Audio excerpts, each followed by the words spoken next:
आज all India democratic students organisation AIDAO Ganjam जिला committee तरफ नीट यूजी एवं यूजीसी नेट प्रवेशिका परीक्षा रे घटिथिबा महादुर्नीतिर प्रतिवाद रे हिंजिलिकाटू कॉलेज सम्मुख रे केंद्र शिक्षा मंत्री धर्मेंद्र प्रधान को कुश पुतलिका दाह करा जायछि। एठारे उल्लेखयोग्य जे जेतेबेले नीट परीक्षा रे दुर्नीतिर गभीरता दिनकु दिन उन्मुक्त होई चलिछि सेतेबेले एनटीए द्वारा परिचालित नेट परीक्षार ठीक परदिन शिक्षा मंत्रालय द्वारा रद्द घोषणा करागला।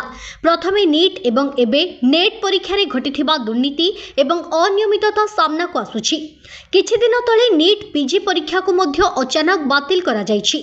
फलरे लक्ष लक्ष आशायी छात्र छात्री अत्यंत मानसिक चाप एवं दुश्चिंता मध्य देई गति करुछंती। छात्र छात्री अनेक टंका खर्च करिछंती परीक्षा फॉर्म पूरण पाई, शह शह किलोमीटर यात्रा करिछंती परीक्षा देबा पाई। केवल एतिकी नुहे वर्ष वर्ष मास मास धरी एही परीक्षा गुड़िकर प्रस्तुति पाई सेमानकर यौवनर अधिकांश समय व्यय करिछंती।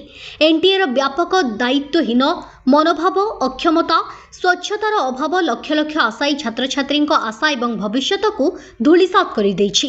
एनटीए एवं शिक्षा मंत्रालय एही दुर्नीतिर व्यापकता को ह्रास करने को जेते अपचेष्टा कले मध्य परीक्षा रद्द किंबा बातिल घोषणा द्वारा यह सुस्पष्ट जे केते गभीर को एही दुर्नीतिर चेर लंबिछि। एआईडीएस गंजाम जिला संपादक आज एआईडीएस गंजाम जिला कमिटी तरफ जो नीट यूजी और यूजीसी नेट एग्जाम रे जो व्यापक दुर्नीति होती परीक्षा परिचालना क्षेत्र में या विरुद्ध रे आज हिंजिलिकाटू कॉलेज सम्मुख आज धर्मेंद्र प्रधान कुश पुतलिका जहाँ कर आम कहूँ जे एनटीए जो नेशनल टेस्टिंग एजेंसी जो दुर्नीति करिछि विभिन्न एमएलए एमपी मंत्री मैंने द्वारा इनवॉल्व अच्छा आम कहूँ तुरंत एनटीए को बातिल करा जाओ आउ परीक्षा परिचालना दायित्व संपूर्ण सरकार नियंतु आउ जो माने दोषी माने या सहित जड़ित अच्छा दृष्टान्तमूलक दंड दि जाओ।